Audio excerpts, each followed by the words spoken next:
নমস্কার বন্ধুরা, শেয়ার বাজার ও বিনিয়োগ চ্যানেলে আপনাদের স্বাগত। চলুন দেখে নেওয়া যাক 13ই আগস্ট নিফটি কত দূর অবধি যেতে পারে। দেখুন 12 তারিখের একটা প্রেডিকশান আমরা বলেছিলাম যে যদি বাজার যদি এই লেভেলে খোলে, মানে যেখানে বন্ধ হয়েছে তার উপরে যদি চলে, মানে 600-র উপরে যদি চলে, 620-র উপরে গেলে 700-র কাছাকাছি চলে যেতে পারে। কিন্তু 700-র কাছাকাছি গিয়ে যদি কোনো রেড ক্যান্ডেল বানায়, পরিষ্কার বলে দিয়েছিলাম আমরা যে 700-র কাছাকাছি গিয়ে যদি কোনো রেড ক্যান্ডেল বানায় তাহলে তার নিচে সেল করতে হতে পারে, সেল করবেন। আর নিচের দিকে বলেছিলাম যে এই লেভেলটাতে, মানে 500 থেকে 470-এর লেভেলটায় এসে বাজার আটকাতে পারে। দেখুন বাজার আজকে সকালে খুলেছিল, আমি গ্রুপে কলও দিয়েছি সেই সময়।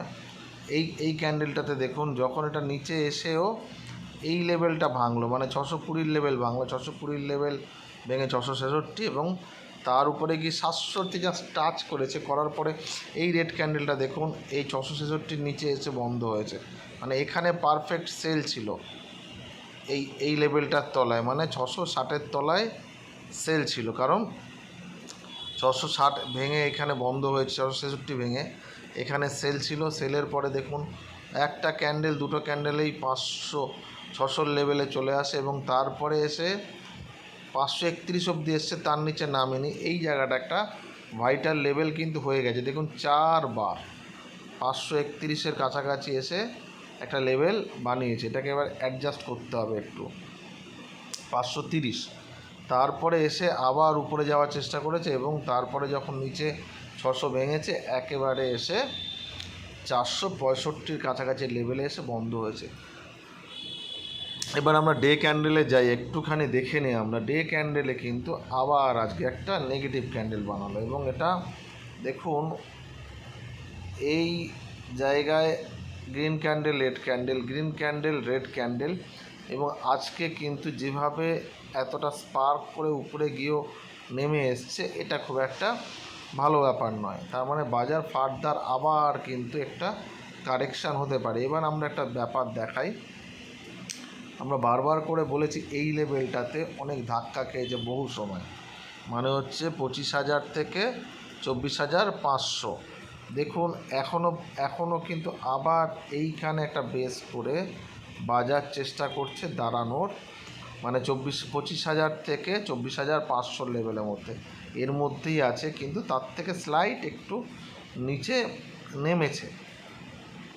এবার কিন্তু যদি এই লেভেলের নিচে আবার নামে, মানে হচ্ছে 337-এ, তাহলে কিন্তু আবার নিচের দিকে একটা পতন হতে পারে। দেখুন বাজারে এখন বাজার মূলত চলছে নিউজের উপরে, বিভিন্ন রকমের একটা বিশ্বের বাজারে একটা নিউজ আসছে, ফলত বাজার স্টেবল হতে গিয়েও, বাজার ওঠার চেষ্টা করেও কিন্তু বাজার উঠতে পারছে না। ঠিক আছে, এইটা একটা ব্যাপার। যাই হোক, আমরা ওটা দেখব না, আমরা লেভেলটা দেখব, এবং লেভেল অনুযায়ী কাজ করলে আমাদের কোনো অসুবিধে নেই। এবার কি হতে পারে দেখুন, বাজার যদি আগে উপরেরটাই বলবো, বাজার যদি ফ্ল্যাট খুলে যদি এই 515-20 পার করে, 520 ধরুন, 520 পার করলে আবার 600-র কাছাকাছি যাবে, আর 615 পার করলে হচ্ছে 640 প্রথম টার্গেট, তারপরে 667, কারণ এই জায়গায় ধাক্কা একটা আসতে পারে। যাই হোক, এটা উপরের দিকে বললাম। কালকে একটা যদি বাজার খুব ভালো একটা খবর আসে, তাহলে উপর দিকে একটা মুভমেন্ট দিতে পারে, কারণ আজকে যেভাবে বাজার বেড়েছিল পরপর, দেখুন এইখান থেকে মানে 426 থেকে প্রায় 200 পয়েন্টের কাছাকাছি কিন্তু একটা মুভমেন্ট আমরা দেখেছি। 200 হ্যাঁ 200 পয়েন্টেরও বেশি, 700 অব্দি গেছে, 426-25 থেকে। যাই হোক, এবার যেটা বলার, যে নিচের দিকে যদি আসে, ধরুন ফ্ল্যাট খুলে গেল, খুলে 450 ব্রেক করলো, এটা আমরা কালকের ভিডিওতে বলেছি, 450 ভাঙলে এটা হচ্ছে 400, এবং হচ্ছে 390 ভাঙলে হচ্ছে 340।